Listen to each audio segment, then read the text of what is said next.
Hello friends, welcome to my YouTube channel Self Enlighten. आज आपण book review Swami and friends by R K Narayan हा chapter बघणार आहोत. Chapter खूप इंटरेस्टिंग आहे आणि बघा बुक रिव्ह्यू म्हणजे काय हे पहिलं आपल्याला समजून घ्यायला पाहिजे. टायटल पासून आपण सुरुवात करू की बुक रिव्ह्यू म्हणजे जर आपण एखादं पुस्तक वाचलंय तर आपण आपल्या शब्दात मांडतो की नेमकं हे पुस्तक कसं आहे, पुस्तक कशा संबंधित आहे, कुणाला ते पुस्तक आवडतं, कुणाला ते आवडत नाही.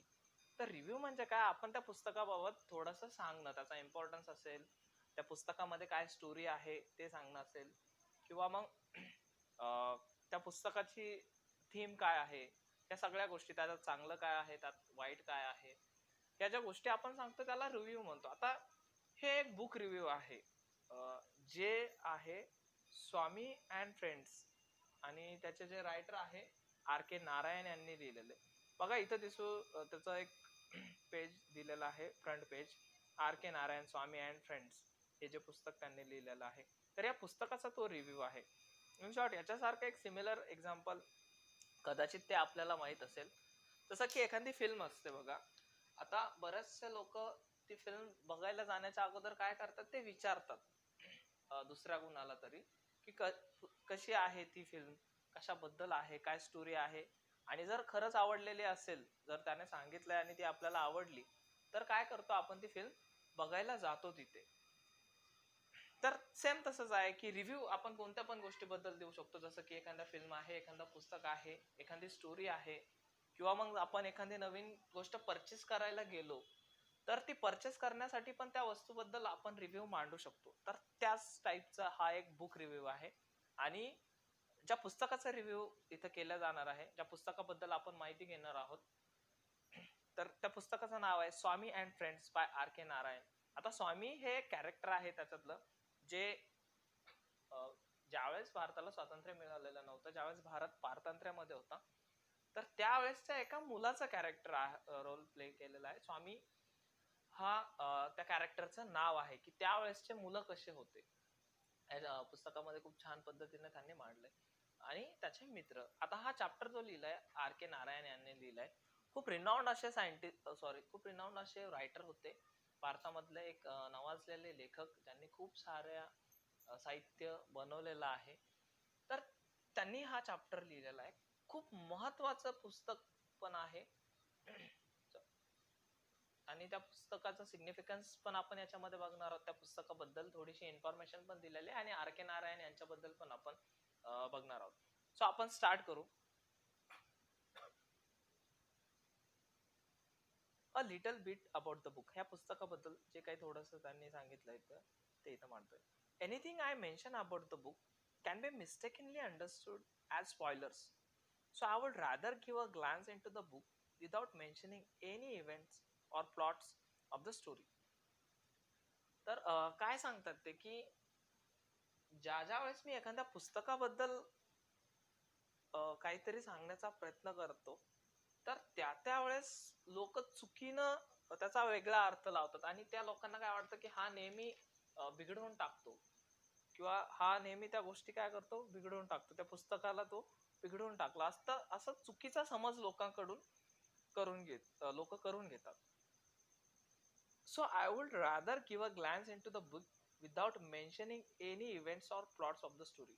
सो ते काय म्हणतात की त्यामुळे मी पुस्तकाबद्दल आपण एक ओझरता दृष्टिक्षेप टाकू त्याच्यावरती, म्हणजे आपण एकदम शॉर्ट मध्ये ते पुस्तक समजून घेऊ आणि त्याच्यामधले जे काही इव्हेंट्स आहेत, त्याच्यामधले जे काही प्लॉट्स आहेत, म्हणजे त्याचं कथानक काय आहे, त्याच्यामधले जे घडलेले घटना कशा आहेत, या सगळं आपण काही बघणार नाही आहोत. आपण त्याचा एकदम शॉर्ट मध्ये, संक्षेप मध्ये आपण ते पुस्तकाचा बद्दल थोडीशी इन्फॉर्मेशन घेणार आहोत. स्वामी is a mischievous little kid of about 10 years old and living in the era where India was under the British rule. Like most kids of that age, Swami is a kid who cannot stay at one place and absolutely hates school, even worse mathematics.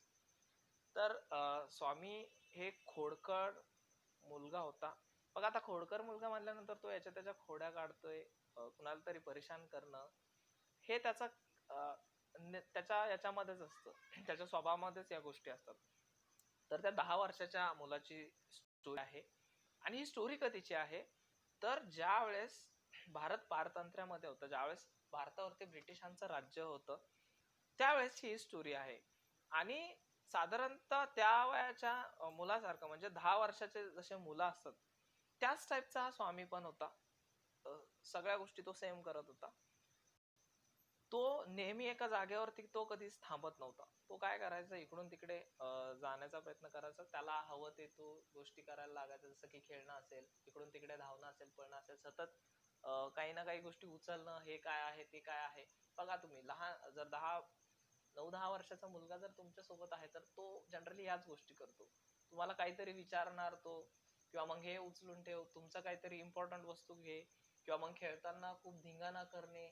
तर या सगळ्या गोष्टी स्वामी करत होता. आणि तो नेमकं ज्यावेळेस ह्या वयामध्ये जे मुलं असतात ते सेम त्याच टाईपनं करत असतात, तर त्या सगळ्या गोष्टी हा स्वामी पण करत होता. एकदम खोडकर असा तो मुलगा होता. आता त्याला पण शाळा आवडत नसते, जसं की लहान मुलांना बिलकुल शाळा आवडत नाही. आणि त्यापेक्षा जास्त म्हटलं की शाळामधला गणित हा विषय आपल्याला बिलकुल आवडत नाही. तर सेम स्वामीचं पण होतं, त्याला पण काय शाळा आवडत नव्हते बिलकुल. आणि दुसरी गोष्ट, त्याला गणित पण त्याच्यापेक्षा बिलकुलच आवडत नव्हतं गणित. School is his absolute nightmare.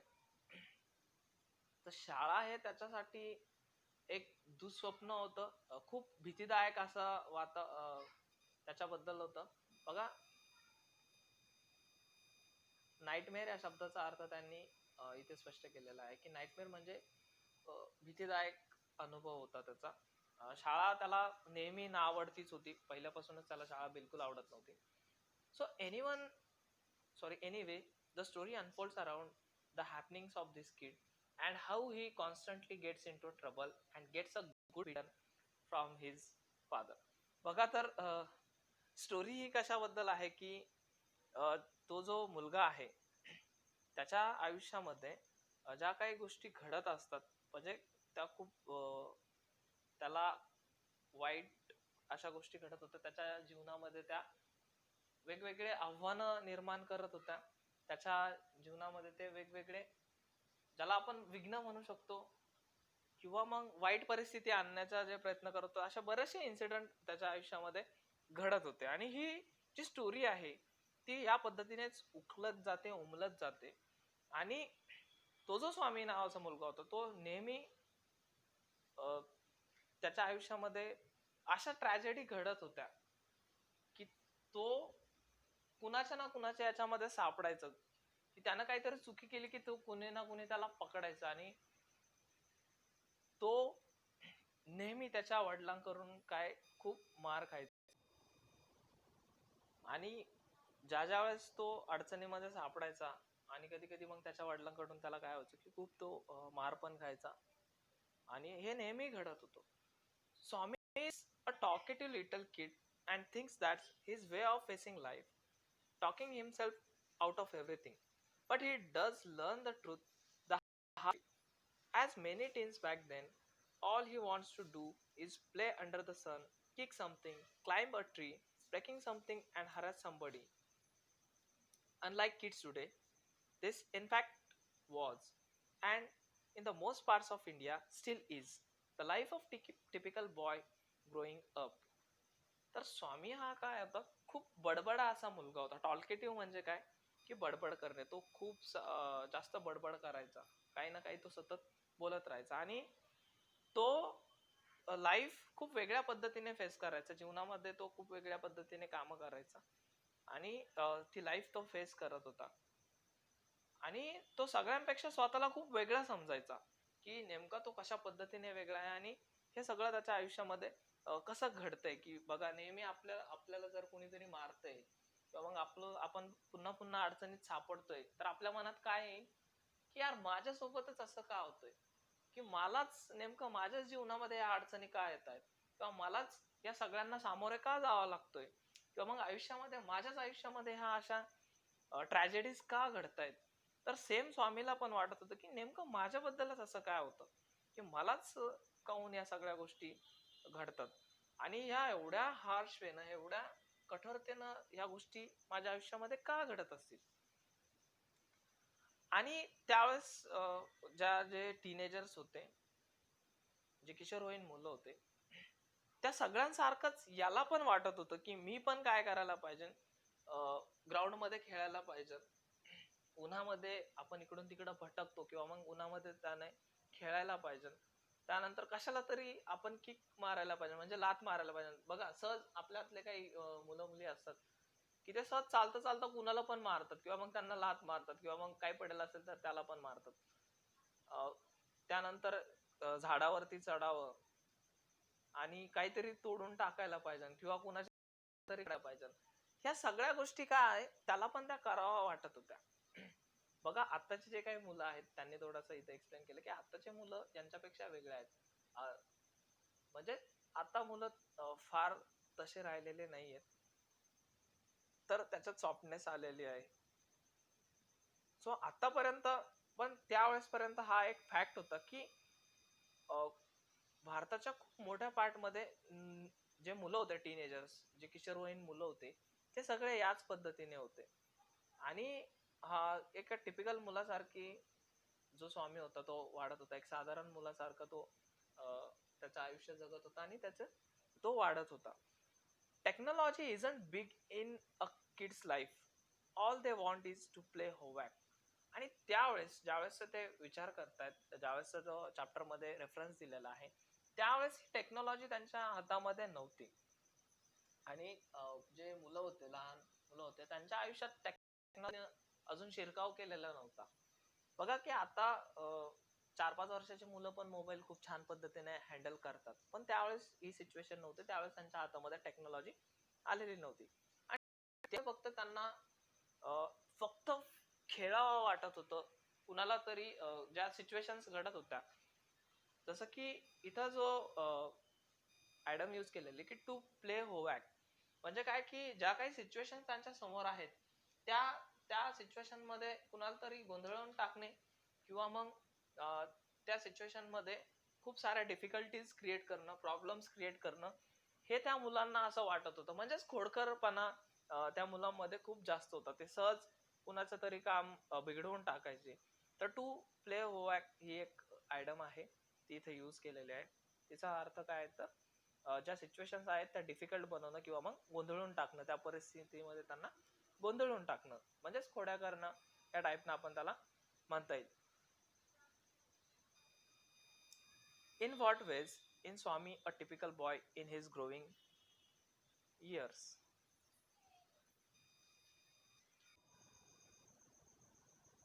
तर स्वामी यांना जाणून घ्यायचं होतं की हा मुलगा खरंच त्या सर्वसाधारण मुलांसारखंच वाढत आहे का, हा त्यांच्या मनामध्ये प्रश्न होता.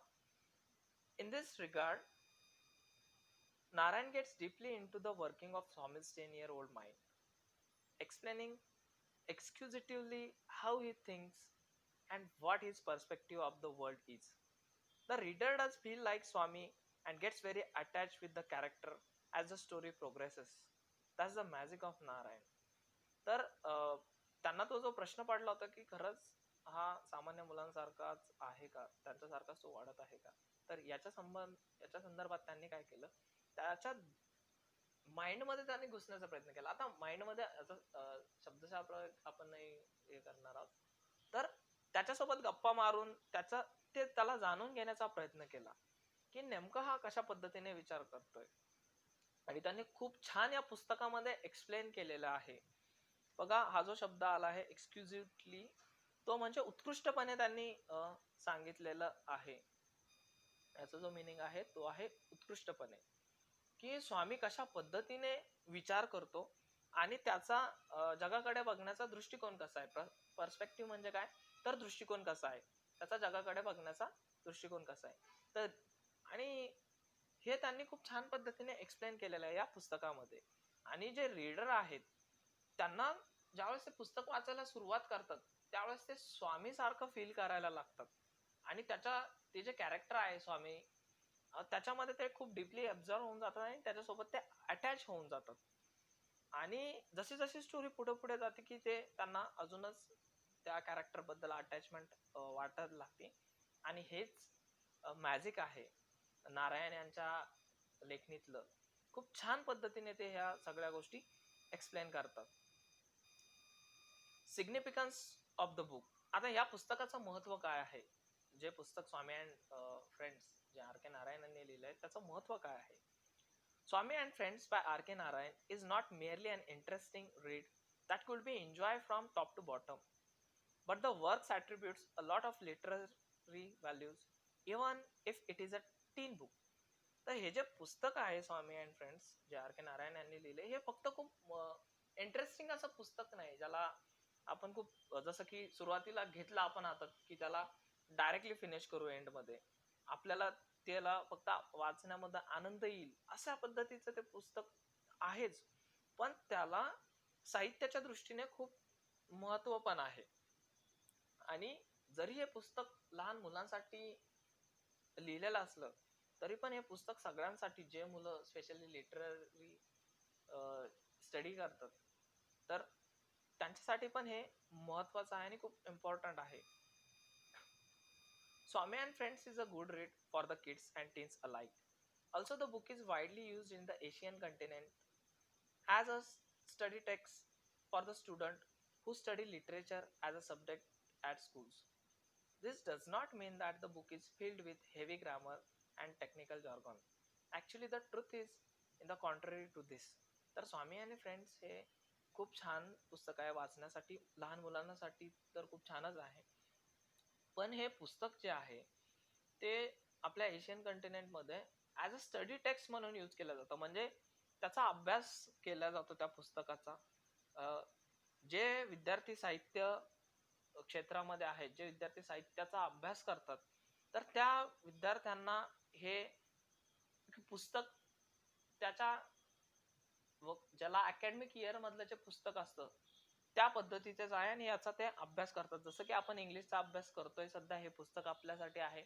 तर तसंच जे मुलं लिटरेचर म्हणजे साहित्य अभ्यास करतात तर त्यांच्यासाठी हे पुस्तकाची व्हॅल्यू खूप आहे, खूप महत्वाचं पुस्तक त्यांच्यासाठी आहे आणि खूप साऱ्या शाळेमध्ये ते शिकवलं जातं. तर याचा अर्थ असा नाही की त्याच्यामध्ये खूप सारे हेवी ग्रामर यूज केलेला असेल, म्हणजे खूप अवघड असं ग्रामर त्या पुस्तकामध्ये यूज केलं, किंवा मग टेक्निकल जॉर्गन हा शब्द आलेला आहे बघा. तर टेक्निकल जॉर्गनचा मिनिंग काय आहे, तर खूप हार्ड असे वर्ड त्यांनी यूज केलेलं नाहीयेत, सोपे सोपे शब्द त्यांनी यूज केलेले आहेत आणि असे वर्ड जे फक्त त्या क्षेत्रातल्या प्रोफेशनल लोकांनाच समजतात असे शब्द त्याच्यामध्ये यूज केलेला नाही.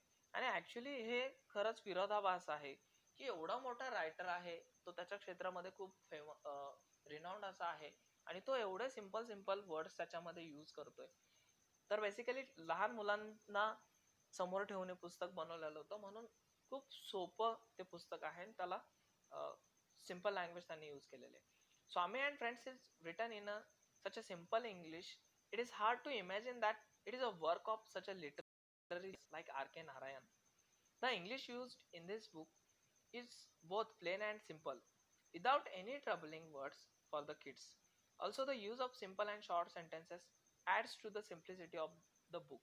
तर हे जे स्वामी आणि फ्रेंड्स हे पुस्तक आहे, ते पुस्तक एवढं सिंपल आहे की आपण त्याची कल्पनाच करू शकत नाही की एवढ्या महान अशा लेखकांनी ते लिहिलेलं आहे, एवढ्या उत्कृष्ट अशा लेखकांनी ते लिहिलेलं आहे आर के नारायण यांनी. कारण की बघा, जर एखादा व्यक्ती त्याच्या क्षेत्रामध्ये परफेक्ट असेल तर तो त्या क्षेत्रातले खूप हार्ड टर्म्स यूज करतो आणि तो खूप वाईडली ते टर्म्स समजून सांगण्याचा पण प्रयत्न करतो. पण हे पुस्तक थोडस वेगळंच आहे आणि या पुस्तकावरून वाटत नाही की हे पुस्तक आर के नारायण सारख्या खूप एक्सपर्ट अशा माणसाने लिहिलेलं आहे. आणि हे जे पुस्तक जे लिहिलेलं आहे ते खूप सिंपल आणि प्लेन लँग्वेज मध्ये लिहिलेलं आहे आणि याच्यामध्ये अडचणीत आणणारे असे काही वर्ड्स पण नाही, ट्रबलिंग वर्ड्स पण नाहीयेत जे मुलांना अंडरस्टँड होणार नाहीये. आणि जे सेंटेन्सेस या पुस्तकामध्ये यूज केलेले आहेत ते खूप शॉर्ट सेंटेन्सेस, खूप छोटे छोटे सेंटेन्सेस यूज केलेले आहे आणि त्यामुळे काय होतंय, हे पुस्तक अजूनच सिंपल होत जातंय, मुलांना खूपच सोपं होत जातंय समजण्यासाठी आणि लहान मुलांना ते वाचण्यासाठी पण. It is mentioned in the description that the book is about the mischievous 10-year-old Indian boy and some parents may be concerned about the influence this will have on their already mischievous children. But the book is as such that is encompasses the mischief of the kids in the view of the kid, which is harmless and pure in his perspective. Also, amidst all the mischief and naughtiness, we actually find that Swami is a loving and a tender kid who's actually very sensitive.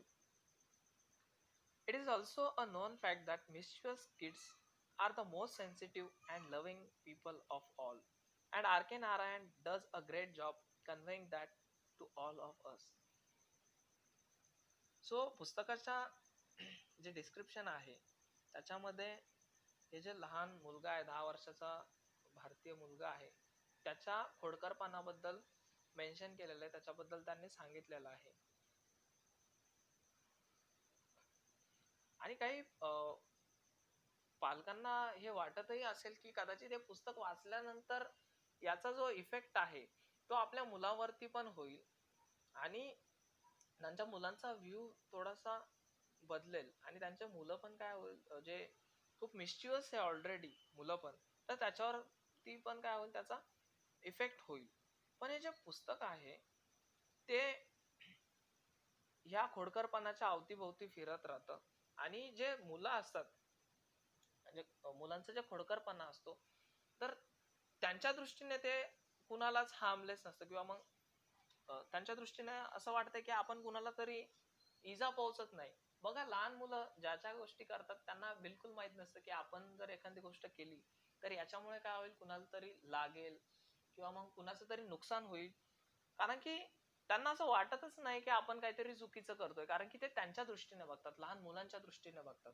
आणि त्यांना ती जी गोष्ट असते ती बरोबरच वाटत असते आणि आपल्यालाच कदाचित ज्यावेळेस मोठं जे होतात लोक त्यांनाच वाटतं की याच्याकडनं आपल्याला त्रास होतोय पण त्यावेळेस त्यांना त्या मुलांना हे कळत नसतं आणि ही जी स्टोरी आहे तर ही त्या खोडकरपणाबद्दल आहे त्यांच्या नॉटीनेस बद्दल आहे आणि आपण बघा जे काही मुलं खोडकर असतात खूप नॉटी मुलं असतात ते नेहमीच खूप प्रेमळ असतात आणि ते खूप सेन्सिटिव्ह पण असतात आता हे हा एक फॅक्ट आहे की ज्यावेळेस जर मुलं खूप खोडकर असतील एखादा मुलगा तर तो खूप प्रेमळ पण असतो तो तेवढाच प्रेमळ पण असतो त्याच्याकडून त्या गोष्टी तो असं मुद्दामून ते त्या गोष्टी नसता करत तर ते त्यांच्या स्वभावामध्ये असतं तो खोडकरपणा आणि खूप सारे लोक त्यांना प्रेम करत असतात त्यांचं जे नॉटीनेस आहे ते त्या लोकांना आवडत पण असतात आणि हेच नॉटीनेस आणि हेच खोडकरपणा R K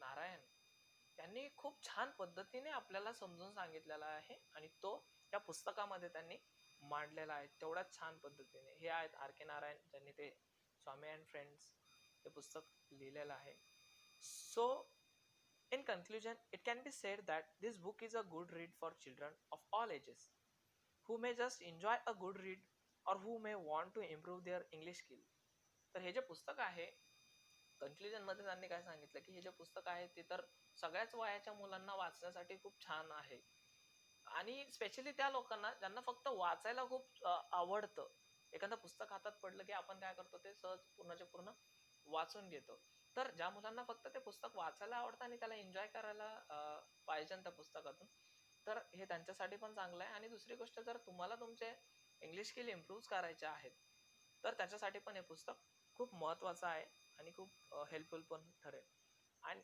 about the author आता पुस्तकाचे जे रायटर आहेत त्यांच्याबद्दल त्यांनी इथं सांगितलेलं आहे the author of Swami and friends is India's one of the greatest authors of all time R K Narayan हे जे ऑथर आहे स्वामी अँड फ्रेंड्स यांचे ते भारतातल्या एक खूप मोठे आणि महान असे ऑथर आहेत रायटर आहेत त्यांचं नाव आहे R K Narayan so R K Narayan is responsible for many of the outstanding literary works India has ever produce जे आर के नारायण आहेत त्यांनी खूप सारे आउटस्टँडिंग लिटररी वर्क्स जे भारतामध्ये आतापर्यंत प्रोड्यूस झालेले म्हणजे आतापर्यंत जेवढं काही साहित्य लिहिलेलं आहे भारतामध्ये त्यापैकी खूप अतिउत्तम असे पुस्तकं आर के नारायण यांनी लिहिलेले आहे and this book in particular captures the essence of India under British ruling and the mind and life of the typical teenage kind.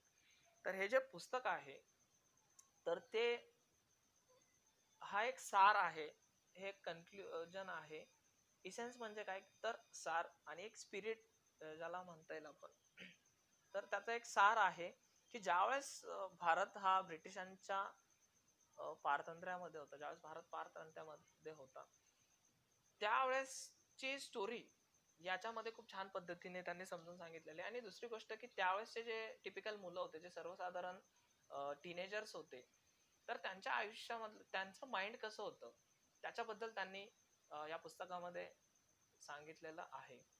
Other great works by R K Narayan include. R K नारायणचं दुसरं अजून जे पुस्तक आहेत ते कोणते आहेत बघा. Malgudi days, the guide, the painter of science, and many more literary works such as the Ramayana, a shortened modern prose version of the Indian epic, and the Mahabharata, a shortened modern prose version of the Indian epic. तर त्यांनी Malgudi days खूप famous असं पुस्तक आहे जे लहान मुलांसाठी use केलं जातं. मालगुडी डेज खूप एन्जॉय केलं जातं मुलांकडनं. त्यानंतर द गाईड, त्यानंतर द पेंटर ऑफ सायन्स, हे असे काही पुस्तकं त्यांनी लिहिलेले आहे. हे त्यांचं लिटररी वर्क आहे. त्यानंतर जे रामायण आहे त्याचं त्यांनी शॉर्टन प्रोज लिहिलेले, काव्य लिहिलेलं आहे त्यांनी, जे आधुनिक आहे. त्यानंतर महाभारत पण त्यांनी त्याच पद्धतीने बनवलेलं आहे. So go take a look at them if you are interested. सो तुम्ही जा, तुम्ही जर खरंच याच्यामध्ये इंटरेस्टेड असाल, तुम्हाला जर साहित्यामध्ये आवड असेल तर तुम्ही त्यांची हे पुस्तकं वाचायलाच हवे. स्वामी अँड फ्रेंड्स हे पुस्तक तर नक्कीच वाचायला पाहिजे. त्यासोबतच मालगुडी डेज पण आहेत. तर हे सगळे पुस्तकं तुम्ही वाचू शकता. तुम्हाला साहित्याचा अभ्यास करायचा असेल तरी पण तुम्ही ते वाचायलाच हवं. कारण की खूप रिनाऊंड असे ऑथर आहेत, खूप महत्त्वाचे ऑथर आहेत भारतातले. One of the greatest author. खूप वेळापासूनचे त्यांनी लिहिलेलं वर्क आहे.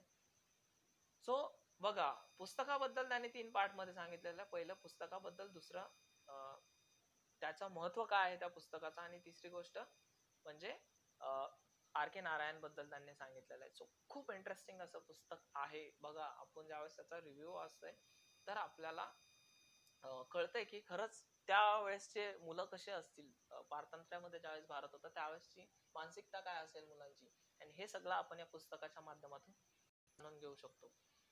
आय होप तुम्हाला हा चॅप्टर समजला असेल. थँक्यू.